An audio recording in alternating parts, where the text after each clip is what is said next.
Hello friends, welcome to editorial analysis by simplified civil services. आज 29 जुलाई को total 2 article discuss करेंगे। First article जो डिस्कस करेंगे वो है प्लास्टिक मैस। इस आर्टिकल में हम प्लास्टिक पॉल्यूशन के बारे में बात करेंगे, challenges imposed by plastic pollution discuss करेंगे, सरकार के द्वारा क्या इनिशिएटिव लिए गए हैं, ये सारी चीज़ें डिस्कस करेंगे। प्लस आर्टिकल में कुछ वेस्ट मैनेजमेंट सिस्टम से रिलेटेड फ्लॉस के बारे में बात की है, उससे भी डिस्कस करेंगे। एक मेंस का क्वेश्चन तैयार कर लेंगे। नेक्स्ट आर्टिकल जो डिस्कस करेंगे वो है डिफेंडिंग डिसेबिलिटी रिजर्वेशन। पूजा खेड़कर केस के कारण पूरे रिजर्वेशन सिस्टम को ओवरऑल करने की बातें चल रही थी, डिबेट चल रही थी। तो यहाँ पर आर्टिकल में बताया गया है कि क्यों हमें डिसेबिलिटी रिजर्वेशन देना चाहिए, तो उससे रिलेटेड पॉइंट्स के बारे में डिस्कशन किया जाएगा। अगर आपको हमारा एनालिसिस पसंद आ रहा है तो प्लीज़ आप लाइक करिए, कमेंट करिए, शेयर करिए एंड सब्सक्राइब करिए।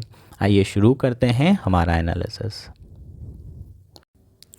हमारा फर्स्ट आर्टिकल है प्लास्टिक मैस। यह आर्टिकल द हिंदू में आया है। GS3 एनवायरनमेंट मेंस के पर्सपेक्टिव से इंपॉर्टेंट है, प्रीलिम्स के पर्सपेक्टिव से भी इंपॉर्टेंट है। डेटाबेस चीज़ें आपको प्री में काम आ सकती है। इस आर्टिकल के थ्रू हम प्लास्टिक पॉल्यूशन के बारे में बात करेंगे। एक मेंस का क्वेश्चन तैयार कर लेंगे। कैसा क्वेश्चन आ सकता है आपको? Explain the challenges imposed by plastic pollution and write some of the measures taken by government of India to address this problem. हम डिस्कस करेंगे सबसे पहले चैलेंजेस के बारे में और उसके बाद जो सरकार स्टेप्स ले रही हैं उसके बारे में। तो एक मेंस का क्वेश्चन तैयार हो जाएगा। शुरू करते हैं आर्टिकल।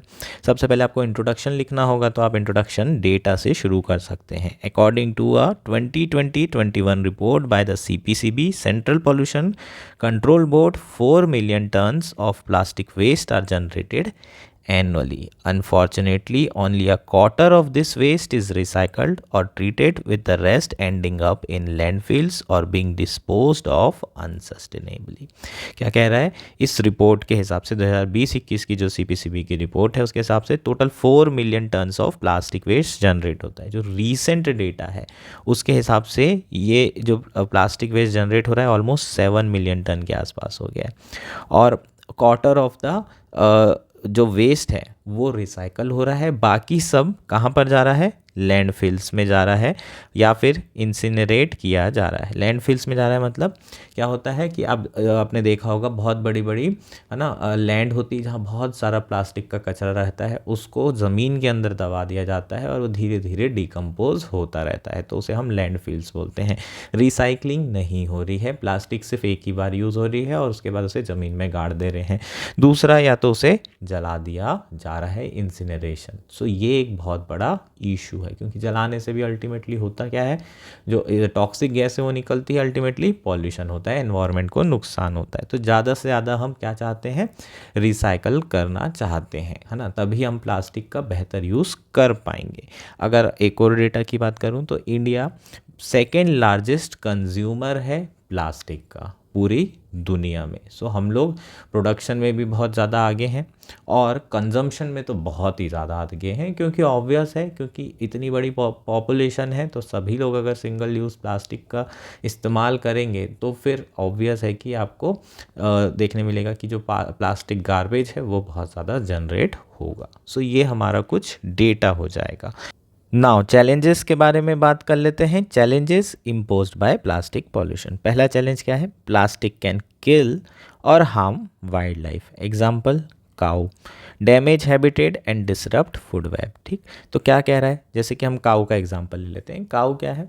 हर्बीवोरस है, तो वो क्या खाएंगे? हर्ब्स खाएंगे, जो घास होती है वो खाएंगे, लेकिन उन्हें पता तो है नहीं कि ये प्लास्टिक है या नहीं है। गाय कुछ भी खा लेती है, जो भी उसे मिलता है। तो ऐसे में क्या हो रहा है? जो हर्बीवोरस हैं उनके सिस्टम में प्लास्टिक आ रही है। उसके बाद कार्निवोरस आएंगे, वो जो है जानवरों को खाएंगे, जो वो जानवर खाएंगे जिसमें ऑलरेडी प्लास्टिक है। तो ऐसे में जो पूरी फूड चेन होगी, फूड वेब होगी, वो डिसरप्ट हो सकती है और अल्टीमेटली कौन अफेक्ट होगी? ह्यूमन हेल्थ अफेक्ट होगी। जैसे कि अगर काऊ की ही बात कर लेते हैं, है ना, गाय जो दूध देती है उसमें हो सकता है कि केमिकल्स हों प्लास्टिक के, क्योंकि गाय ने प्लास्टिक खाई है तो उसका दूध भी जो है टॉक्सिक हो सकता है। अल्टीमेटली किसकी हेल्थ को अफेक्ट करेगा? ह्यूमन हेल्थ को अफेक्ट करेगा। Risk to human health by contaminating food chain. ठीक है, तो सेकंड चैलेंज हमारा क्या हो जाएगा? ह्यूमन हेल्थ को भी बहुत बड़ा खतरा है। Third, pollution, climate. ये एक बहुत बड़ा इशू है। ठीक, पॉल्यूशन के बारे में बात करें तो plastic supply chain causes greenhouse gas emission therefore threat to climate. तो प्लास्टिक की जो सप्लाई चेन है ना, प्रोडक्शन से लेके कंजम्पशन तक के जो एनर्जी यूज़ हो रही है उससे ग्रीन हाउस गैस एमिशन होगा और वो अल्टीमेटली क्लाइमेट के लिए खतरा है जो ग्रीन हाउस गैस एमिशन हो रहा है। उसके अलावा हम इंसिनरेशन करते हैं, प्लास्टिक को जला दिया जाता है, उससे कई सारे टॉक्सिक गैसेस रिलीज होती हैं और उसके कारण जो है आपका पॉल्यूशन होता है। सो ये आपका नेक्स्ट जो है चैलेंज हो जाएगा। नेक्स्ट अगर हम बात करें, it can create environmental injustice and discrimination as some countries have to bear burden of disposal. जितना भी ये प्लास्टिक पॉल्यूशन हो रहा है ये अल्टीमेटली डेवलप कंट्री क्या करती है, डिस्पोज करती हैं डेवलपिंग कंट्रीज़ में या फिर लीज डेवलप कंट्री में। अपना जितना भी हजार्डस वेस्ट होता है वो दूसरी कंट्रीज़ में जाके डिस्पोज कर देती हैं। सो कहीं ना कहीं ये जो पॉल्यूशन है, प्लास्टिक पॉल्यूशन, इसके कारण एनवायरमेंटल इनजस्टिस और डिस्क्रिमिनेशन होने के चांसेस हैं, जहाँ कुछ कंट्री को सारा का सारा प्लास्टिक पॉल्यूशन डिस्पोज करने का जो है बर्डन आएगा। चीज़ें क्लियर है क्या? सो ये आपके कुछ चैलेंजेस हो जाएंगे। नेक्स्ट चैलेंज है flawed waste management system in India. अगर हम वेस्ट मैनेजमेंट सिस्टम की बात करें तो उसमें बहुत सारी खामियां हैं।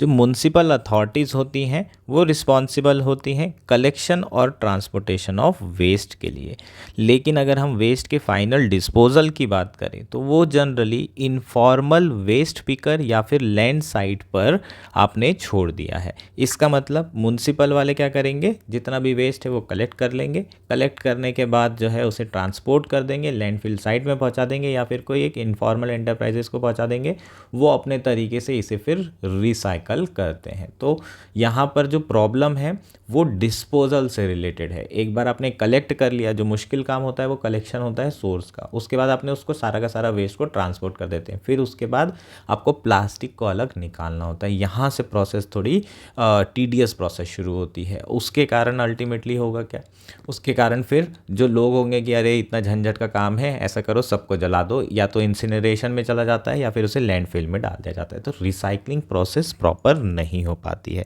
अब और क्या क्या फ्लॉज हैं, इस आर्टिकल में कुछ फ्लॉज दिए हुए हैं, उसे देख लेते हैं।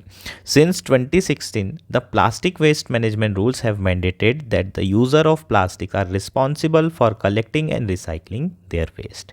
दिस रिक्वायरमेंट्स और the extended producer responsibility rules were initially voluntary but are now enforced through an online EPR trading platform. So, government of India ने 2016 में प्लास्टिक वेस्ट मैनेजमेंट रूल्स लेकर आए थे, जिसमें उन्होंने कहा था कि जो प्लास्टिक के यूज़र्स हैं वो रिस्पॉन्सिबल होंगे। जैसे कि आप लेस के पैकेट की बात करें तो लेस कंपनी का जो है क्या कर रहे हैं, लेस को पैकेट में बेच रहे हैं, वो पैकेट हम लोग लेते हैं, खाते हैं, फेंक देते हैं। उसकी रिस्पॉन्सिबिलिटी किसकी होगी, उसकी रिस्पॉन्सिबिलिटी प्रोड्यूसर की ही होनी चाहिए, क्योंकि वो क्या कर रहे हैं, प्लास्टिक को कंज्यूम कर रहे हैं अल्टीमेटली, है ना, यूज़ कर रहे हैं। तो यूज़र की रिस्पॉन्सिबिलिटी होगी और एक्सटेंडेड प्रोड्यूसर रिस्पॉन्सिबिलिटी के अंदर उसको पूरी लाइफ साइकिल में उसका जो प्रोडक्ट है वो कहाँ पहुँच रहा है उसको देखना है और उस प्लास्टिक को, उस लेस के पैकेट को उसको कलेक्ट करवा करके दोबारा से रिसाइकल करके यूज़ करना है। ऐसा गवर्नमेंट ऑफ इंडिया ने 2016 के प्लास्टिक वेस्ट मैनेजमेंट रूल्स में एक्सटेंडेड प्रोड्यूसर रिस्पॉन्सिबिलिटी के अंदर ये जिम्मेदारी दी थी।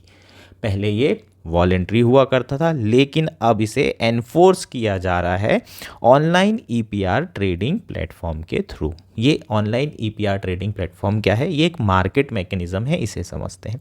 EPR system involves packages, importers and large industrial user और plastic packaging as well as professional recycler registering with the CPCB.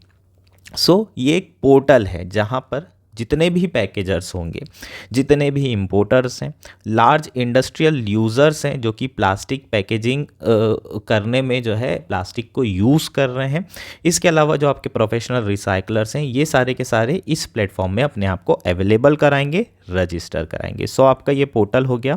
इसमें जो प्लास्टिक यूज़र्स हैं वो जो प्रोड्यूस कर रहे हैं और जो रिसाइकल कर रहे हैं वो ये दोनों ही लोग यहाँ पर मौजूद होंगे। सीपीसी भी मौजूद होगा जो इनके बीच में जो कनेक्शन है उसको फैसिलिटेट करेगा, है ना। दोनों के बीच में बेसिकली जो रिसाइकलर हैं, है ना, उनकी ज़रूरत किसको होगी, जो प्रोड्यूसर होंगे। अब लेज़ वाला तो हर एक जन को ये वो नहीं रख सकता, एक एम्प्लॉय की भाई या दुकानदार को ये नहीं रख सकता कि सारे जो है आप कलेक्ट करके हमको वापस करो, ऐसा तो पॉसिबल नहीं है।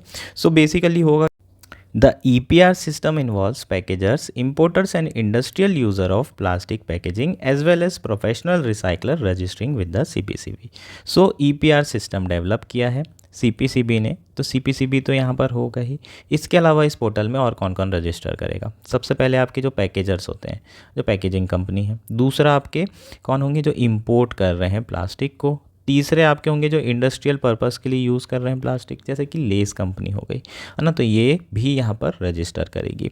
इसके अलावा और कौन रहते हैं, आपके रिसाइकलर प्रोफेशनल्स भी होते हैं जो कि क्या करेंगे, रिसाइकलिंग का काम करते हैं, वो लोग भी यहाँ पर रजिस्टर करेंगे। सो ये एक जो है पोर्टल है जहाँ पर जो प्रोड्यूसर से लेके रिसाइकलर तक जो भी होंगे पूरी सप्लाई चेन में, वो सारे के सारे यहाँ पर रजिस्टर करेंगे। चीज़ें क्लियर है।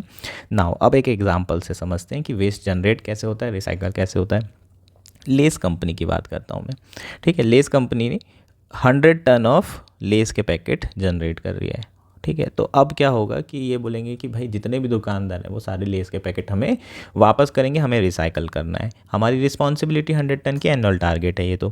पर प्रॉब्लम क्या है कि बहुत सारे प्लास्टिक के पैकेट तो हम वहीं पर खा के फेंक देते हैं। दुकानदार ने कलेक्ट कर लिया, वापस किसको दे दिया, कंपनी को पहुंचा दिया और उन्होंने उसको रिसाइकल कर लिया। लेकिन बहुत सारे हम घर लेके जाते हैं। अब आप घर लेके चले गए, आपने खाया लेस और उसके बाद आपने उसे डस्टबिन में डाल दिया, डस्टबिन में डाला, उसके बाद वो कहाँ जाएगा, एमसीडी के वेस्ट में जाएगा। अब एमसीडी के वेस्ट में वो अकेले तो नहीं जाएगा कि लेस का पैकेट अकेले जा रहा है अलग से डब्बे में, पॉसिबल नहीं है।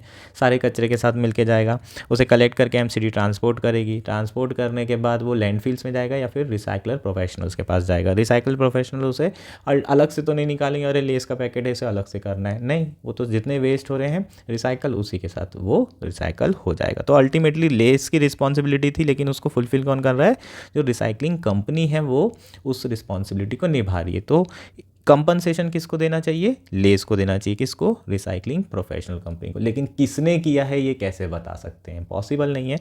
तो इसलिए एक प्लेटफॉर्म में जितने भी रिसाइकलर्स हैं उन सबको यहाँ पर लेकर आया जा रहा है। अब रिसाइकलिंग जो कंपनीज़ हैं वो क्या करती हैं, उनका बहुत बड़ा नेटवर्क होता है प्लास्टिक कलेक्ट करने का। उसके बाद वो वेस्ट को रिसाइकल करती हैं और जब वो वेस्ट रिसाइकल करती हैं तो उन्हें एक सर्टिफिकेट मिलता है for each ton of waste they recycled. So हर एक टन के लिए उन्हें एक सर्टिफिकेट मिलेगा। वो इस सर्टिफिकेट को इस पोर्टल पर अपलोड करेंगे। यहाँ इस पोर्टल पर वो प्लास्टिक क्या होगा, आपका सर्टिफिकेट अपलोड हो जाएगा। इसका मतलब उन्होंने इतने टन ऑफ प्लास्टिक को रिसाइकल कर लिया है। 100 सर्टिफिकेट लगाए तो 100 ton of plastic particular company ने रिसाइकल कर दी है।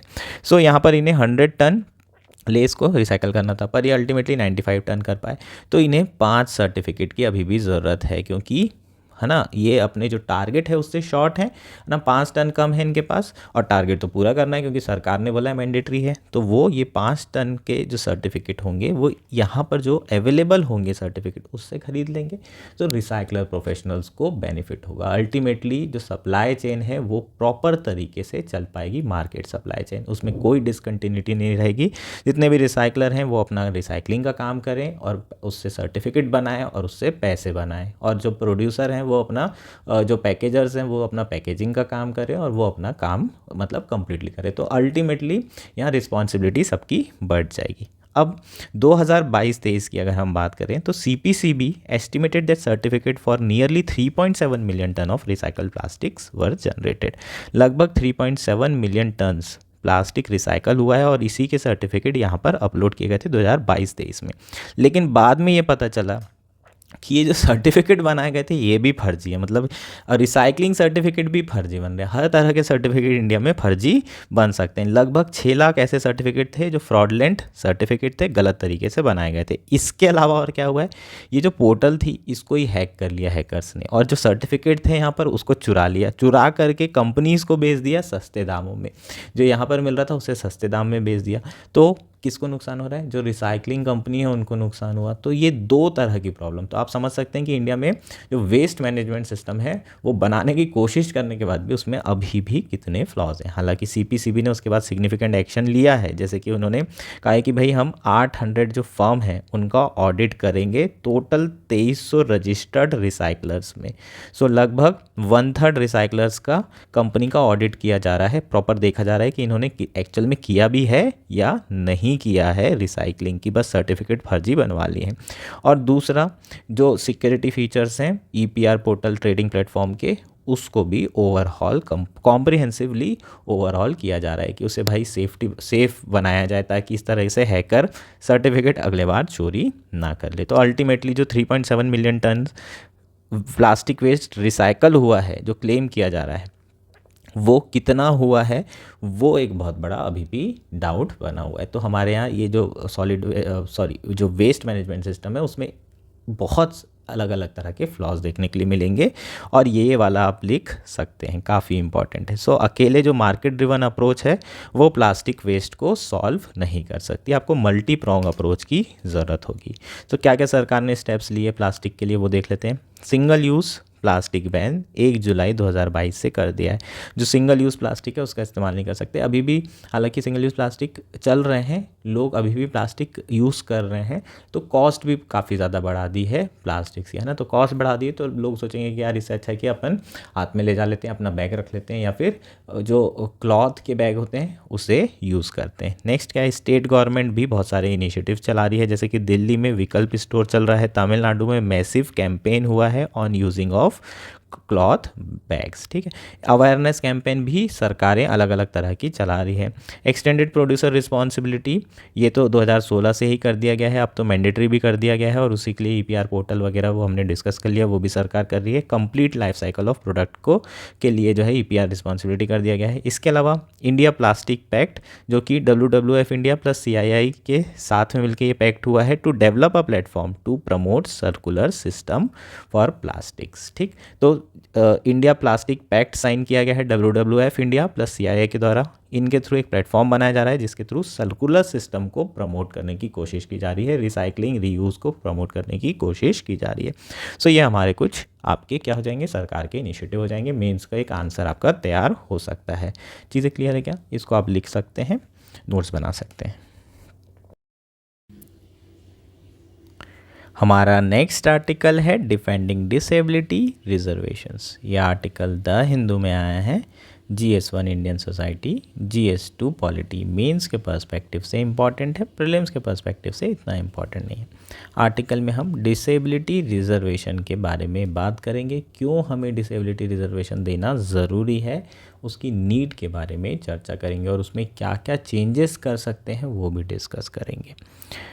कंटेक्स्ट की बात करें तो कंटेक्स्ट तो आप जानते ही हैं, पूजा खेड़कर केस, है ना। हम लोग ऑलरेडी डिस्कस कर चुके हैं पूजा के बारे में, बहुत सारी डिटेल में चर्चा हो चुकी है, ठीक है। ये इनके ऊपर आरोप लगे थे कि इन्होंने गलत तरीके से फर्जी सर्टिफिकेट बनाया PWD का, और उसके बाद फिर रिज़र्वेशन के बेनिफिट लिए।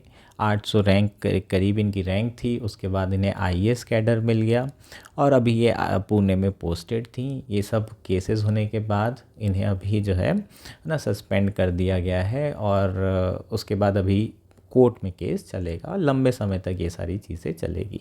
सो ये एक लंबा केस है, लेकिन इससे जो UPSC एस्पिरेंट्स हैं या फिर ओवरऑल ब्यूरोक्रेट कम्युनिटी है, ये थोड़े से है ना सदमे में है। क्यों है? क्योंकि UPSC के ऊपर बहुत ज़्यादा ट्रस्ट था अभी तक के। एक कॉन्स्टिट्यूशनल बॉडी है, अच्छे से एग्ज़ाम होती है, इसमें फर्जीवाड़ा नहीं होता है, ये सब लोग मान के चल रहे थे, और एक ट्रस्ट था, वो ट्रस्ट कहीं ना कहीं ख़त्म हुआ है। उसके बाद जब ये इंसिडेंट हुआ तो सबके अपने अपने रिएक्शंस आए, अपने अपने प्रतिक्रिया आई, और बहुत सारे ऐसे ब्यूरोक्रेट्स हैं जिन्होंने PWD रिजर्वेशन पे ही क्वेश्चन उठा दिया। ये बोल दिया कि हमें इस सिस्टम को देखना पड़ेगा, ओवरव्यू करने की ज़रूरत है, ओवरहॉल करने की ज़रूरत है।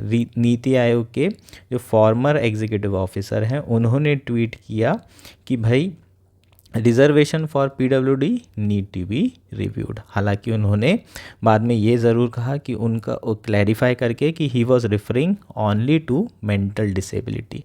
सो अननेसेसरली एक बेसलेस वेज बना दी इन्होंने फिज़िकल और मेंटल डिसेबिलिटीज़ के बीच में। तो ये जो इस तरह के जो स्टेटमेंट आ रहे हैं ये कहीं ना कहीं ये बता रहे हैं कि जो PWDs है ना, फिज़िकल जो पर्सन विद डिसेबिलिटी है, उनके तरफ सोसाइटी का एटीट्यूड किस तरीके से है और रिजर्वेशन पॉलिसीज़ के लिए उनका एटीट्यूड क्या है। चीज़ें क्लियर। सो अब शुरू करते हैं कि क्यों PWD को रिजर्वेशन की ज़रूरत है।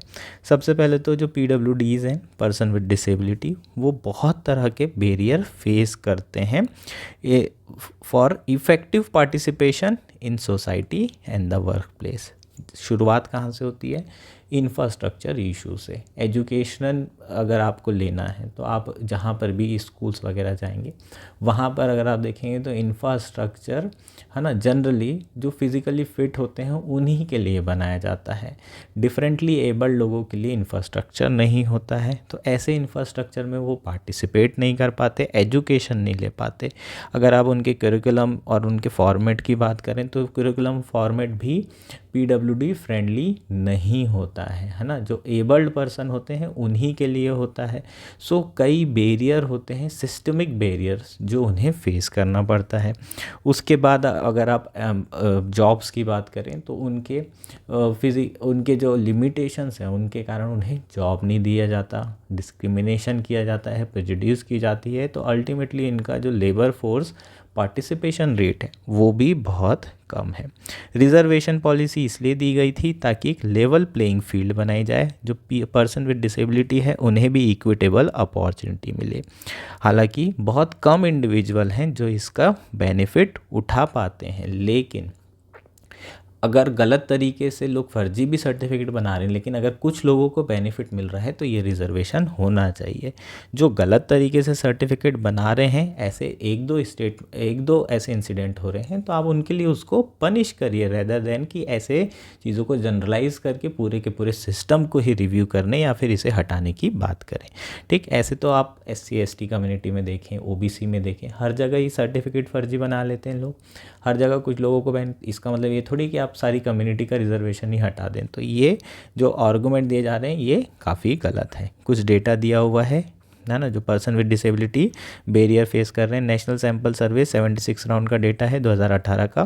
केवल 23% PWD लोग हैं जो कि एम्प्लॉयड हैं। लेबर फोर्स पार्टिसिपेशन रेट केवल 50% के अराउंड है। सो कहीं ना कहीं उनको इश्यूज़ हैं। जो प्रॉब्लम है बेसिकली वो किससे रिलेटेड है? Lack of access to accessible education, stigma and biases at the hiring stage and lack of reasonable accommodation at the workplace for PWD। इन्हीं सारे इश्यूज़ के कारण उनको जो है अपॉर्चुनिटीज़ नहीं मिल रही है। तो इसी के लिए तो रिजर्वेशन दिया गया था। नाउ नेक्स्ट इशू के बारे में बात करते हैं। बहुत सारे ऐसे लोग हैं जो लगातार UPSC क्लियर कर रहे हैं, जैसे कि यहाँ पर एक केस दिया है कार्तिक कंसाल का, जो मस्कुलर डिस्ट्रॉफी से अफेक्टेड हैं।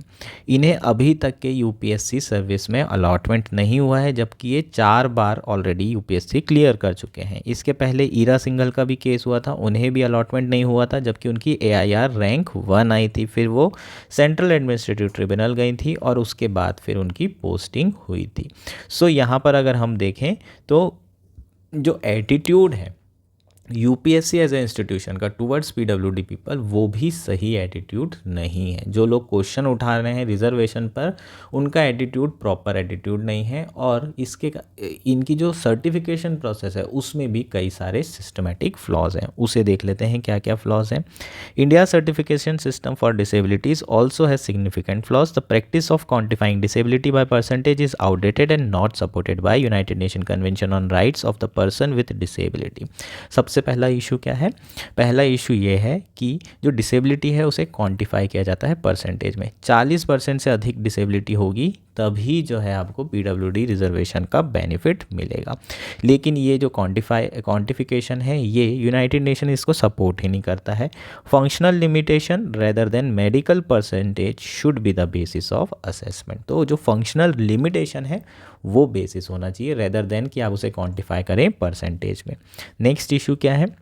UPSC insists on a separate and independent disability assessment, thereby cocking a snook at the disability certification process recognized by the government that result in instance of disability certificate and unique disability ID. This give rise to possibility of two sets of assessment yielding contradictory results. So दूसरा issue ये है कि UPSC अपना independent separate disability assessment कराता है। तो already जो सरकार के द्वारा recognise disability process certification process है, ये उसके टूवर्ड्स बेसिकली डिसरिस्पेक्ट है, एक तरीके से कंटेम्प्ट है।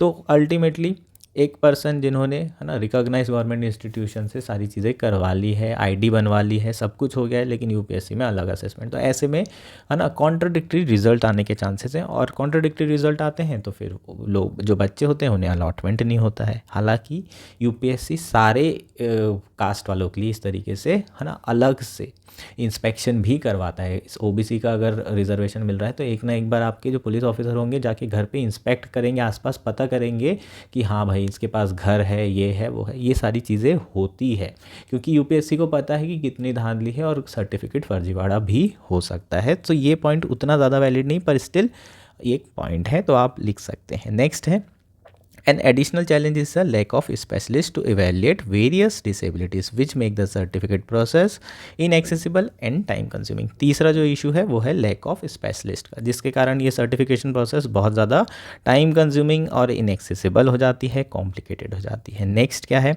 Complicated guideline assessment guideline prescribe by the state और often unrealistic at the level of district hospital which are constrained in terms of both infrastructure resource. This leaves the assessment of disability and its extent open to interpretation, है ना। जो सरकार state की जो guidelines है assessment करने की, वो बहुत ही इम्प्रैक्टिकल और आइडियलिस्टिक होती है, अनरियलिस्टिक होती है, स्पेशली डिस्ट्रिक्ट हॉस्पिटल्स के लिए जहाँ पर ऑलरेडी इंफ्रास्ट्रक्चर और रिसोर्सेज अवेलेबल नहीं है। ऐसे में क्या होता है कि इस डिस्ट्रिक्ट हॉस्पिटल में जाओ असेसमेंट करो, तो यहाँ पर इनके पास प्रॉपर असेसमेंट करने के टूल्स नहीं है। ऐसे में जो भी असेसमेंट निकल के आता है वो सही भी हो सकता है, गलत भी हो सकता है, वो डिपेंड करता है इंटरप्रिटेशन के ऊपर।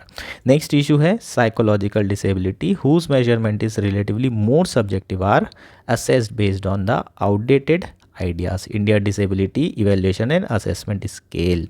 In many cases, such tests are not even conducted. Person with invisible, hidden or less apparent disabilities such as blood disorder often face rejection because they do not look disabled. तो next है आपका psychological disability. इस psychological मतलब mentally related. अब mental related जो disability है ना, इसका जो असेसमेंट है एक प्रॉपर इसके लिए टूल बनाया गया है, India disability evaluation assessment scale. लेकिन ये जो गाइडलाइंस बनाई गई है इसको प्रॉपरली इम्प्लीमेंट नहीं किया जाता, इवन ये टेस्ट भी कंडक्ट नहीं कराए जाते। और ऐसे में अल्टीमेटली बहुत सारे ऐसे लोग होते हैं है ना जो कि एक्चुअली मेंटल कई तरह के डिसऑर्डर होते हैं, उन्हें कई तरह के हिडन डिसऑर्डर होते हैं, लेकिन वो पता नहीं चलता क्योंकि वो फिजिकली हमें दिखाई नहीं दे रहे हैं। तो ये कुछ सर्टिफिकेशन इशू हैं, सिस्टमिक इशू हैं जिसे रिजॉल्व करने की ज़रूरत है। अगर कोई गलती कर रहा है ना, कोई फर्जीवाड़ा कर रहा है, तो आप उसे पनिशमेंट दीजिए रेदर देन कि पूरे सिस्टम को ही आप ख़त्म कर देंगे।